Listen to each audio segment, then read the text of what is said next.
Onggon Balamanyale Persya Naga Ulong Naga Benta Jongi Ulong Jing Pernai Ulong Jing Shai Ulong Jong Kuhangi Kan Yai Pernai Jing Shai Tinane Dan Shai Bei Ulong Yang Inong Persya Bei Ulong Nong Yada Hajar Haba Ulon Lewat Di Onggon Balamanyale Persya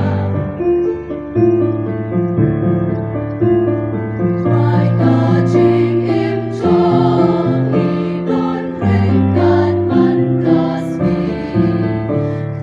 Baklan Borgin Belan Nagi Jing Svir Punri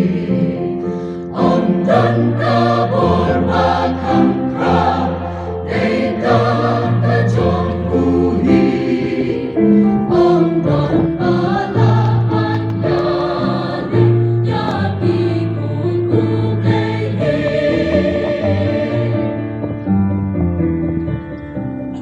Nada Ulong Naga Benta Jongi